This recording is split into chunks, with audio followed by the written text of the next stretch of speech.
because, I've been saying for a while now that we have more political prisoners Yeah. in the United States than I believe any other country in the world. And by political prisoners, I mean that you are not arrested and convicted of a crime where you harm another person, but it is a political edict that you have not submitted to. Yes. And it is merely for exercise of right, whether it be a licensing violation, whether it be pot or gun possession, sales, personal consumption. Personal consumption, purchase, sale, possession. Again, no harm, but we have for those of you who back the blue, and I want to back the blue. Yeah. With all my heart, I want to back the blue, but as long as they are arresting people for political crimes, and our prosecutors are prosecuting these people for political crimes, and our judges are tainting the jury by not allowing juries to have constitutionally minded people sit on the jury. You talking about nullification? Yes, because they actually manipulate juries and they ask questions that preclude a constitutionalist like me from sitting on a jury, because for me, I would have to perjure myself in order to get sat because of the illegal questions that are asked. Right. I've been there and I've been through the process. So I didn't know what I know now, and I didn't know what was going on at the time, but it smelled. Yeah. You missed out on a great time and 8 smackaroos per hour. Hey, wow. Free parking. But anyway, the whole point is that when we are talking about these types of crimes and people being arrested for them, we are talking about political prisoners. And quite frankly, the governor, and I don't know how much the governor can do, but the parole board or the prison board has a duty to release these people. The President of the United States is doing a little bit, and hasn't done nearly as much as he should. He's working with Kim K right now. On the federal level. But the whole point is all these various people have their part to play and must do their duty and release. So tell me this, Oldham. How does someone get out of jury duty? Give us like a real quick guide. By the way, what do you have to say? Before you do that, Adrian Otap says, nice shirt. He's going to have to put his on just to show you up, all right? Good seeing you, Neil and Jonathan. Glad to have you guys with us tonight. Okay, your question, D'Ambroso? So how do you get out of jury duty? Yeah, what do you say? Oldham style. Be crazy. No, you're either be crazy or be really straight-laced, and you will be let go without question. Or be like me, now a constitutionalist, and tell the truth when you ask Bring the up question. jury nullification. When it comes up about jury nullification. What is jury nullification? Now, jury nullification is where you as a juror can, although the person would be technically guilty of committing the offense, and I'll put offense in quotes, that is dictated by statute, that you then release the person and claim not guilty because the law itself is unconstitutional. Wouldn't that make you really bad at following jury instructions? Well, that's the point, is the jury instructions themselves are illegal, and we need to start collecting the data on these jurists, these judges who make not only the jury instructions, but it's actually beforehand in the seating of the jury, the instructions and the questions that the judge allows and commands in his courtroom.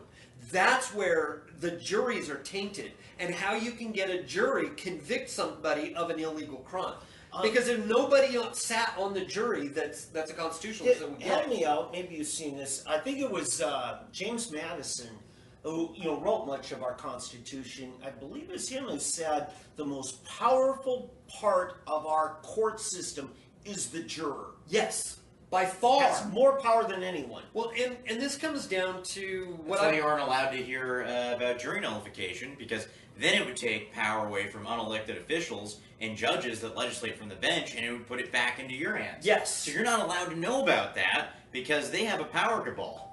Well, and you want to see that people are not allowed to talk about jury nullification? Just Google or YouTube jury nullification.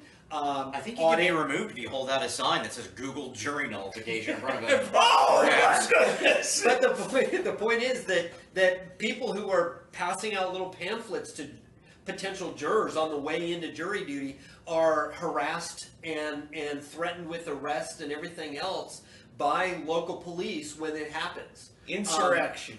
Out in the public square outside the courthouse, as these people are going in, the cops come along and harass the guy, and it happens time and again and across the country. It doesn't matter where you're at.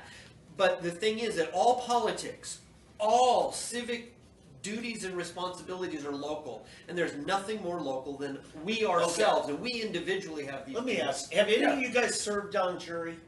Okay. I was Now, when I believe what they do is they get a pool for the week, right? Correct. And you got to sit there for a week down probably in the basement or something until you get called up to be interviewed, right? Depends on where you're at. Some places And do so it for the you day. can bring your own reading material, right? Like maybe, jury nullification, about 80 copies of it, leave them scattered around the cafeteria. Yeah and no, but That's exactly where it goes. I'm just saying, Well- if you don't want to have to spend the whole week in the courthouse basement, bring a bunch of Well, you can Prosecutors definitely- not you- doing their job if you don't get kicked out immediately, You can and the whole pool be purged. Yes, So, the problem is that sometimes the defense attorney is in on it, because to be released without using a challenge, Yeah. a peremptory challenge, what they have to do is everybody has to agree. The prosecution, the defense, and the judge have to agree to dismiss for cause. Yes. Okay. Now, the thing is that if you dismiss for cause, it means it's a legitimate cause. You are not ate all drugs. Or and your all drug or use. your business partner. Okay. Whatever. Yes. Gotta say. Well, the point is that when they dismiss for these causes, jury nullification would be one. And was when I came up, the question was, it wasn't would you let him off if you think that the law is wrong. That's not quite the way they put it. What they said was, will you convict on this law irrespective of your feelings toward the law? So, or something to that effect. It was very clear. It eliminated anybody That's a possibility, yeah. as a possibility Okay. who could nullify it based on constitutional Now, grounds. that's a little bit different than saying that applying that charge to this person's actions would be a misuse of that law. That is completely different. Right, that's to say the law has a proper application, but this isn't it. Correct. In my particular case, they wanted you to assume that the law is valid irrespective of its constitutionality. That's where we must start in our Oh, assumptions of every law. Yeah. Right, that it is automatically constitutional, because otherwise How it else would it be a pass it. law? Didn't one of the founders say that not only do you have a right not to obey it, you have a duty? Well, that's in the Declaration of Independence. That was Jefferson then. Well, Jefferson and the committee. Yeah, right. I mean, they all signed it. But, So, yeah. well, no, I mean the small committee who wrote it. Jefferson didn't write it alone. No, he but- was the main writer, and then they came together and But wrote it. Hancock and all the rest of them signed it. Oh, absolutely. Yeah. It was unanimous. Yeah. So but the whole point is, it is not only our right, but it is our duty to overthrow tyranny. Yes. And this is one thing, and it's one more thing that we each have the duty to do. And it's very simple. If we all live this duty, it changes in a heartbeat. You know what makes it easier to do that? When your life isn't dependent on government. And so to me, it seems like a tyrant would want to make you as dependent as possible. What happened in Romania when they became a communist country, one of the best ways to convert the people was these little peasants living in shacks. The Communist Party would say, you know what, this thing's just run down. We've just got a really nice apartment up here for you, and we're just going to and we really need to widen the road, so we need to take your shack out of here. And now all of a sudden, this peasant who wasn't dependent on government for anything, now all of a sudden is. And that's very true to this day. Yep. You know, that now all of a sudden where you can't get health care unless you get your government subsidy or, something like that, they're making us more and more dependent. You can't have a job unless you get a license. Well, 25% of the jobs. Stop and think about it. Property tax. Yeah. It's a way to make you pay for that which is yours. Yes. And you don't actually own that land. You're leasing it from the government. Well, our law So says different. long as you Our pay law your says property different. Now, taxes. property tax actually happened to be one of the major taxation forms around the signing of our new Constitution. Well, it's not a problem if it's used just to protect Yeah. your rights. Yeah. But when taxation gets confiscatory for other purposes, now we get into running people out of their ability to pay. Well, when your property tax goes to pay for education instead of protecting property. Or any other form of charity. Right. Because public education, let's understand, is charity. Somebody is paying for the service. You know, charity is a funny way And of saying that an is a absolute form of human right Yeah. shall not be infringed. So And if you're just tuning in, I'm Yeah. Tom. I'm here with all three Davids. David Oldham, David Van, David D'Ambroso, the three most important Davids in Oklahoma, speaking about all things I'm glad political. you're saying that. That's my job, gentlemen. Yeah, I wanted to actually, before we move off, we got way into the weeds with all that, but I wanted to ask about the excise tax. In this article from Sooner Politics, it talks Yes. about the OTC decided that since the Yes. state tax code didn't specifically exempt this medicine from sales taxes, that it must be enforced as well. Yeah. Must be. So explain how it is that they're making a I- medicine an excise taxable. So yeah, here's what happens is, simple people, average Chip Paul, friend of mine from up in Owasso, wrote 788, and he said, all of this medical marijuana shall be taxed at 7% of the gross sale to the patient, to the licensed patient. And he didn't say the magic bureaucratic word.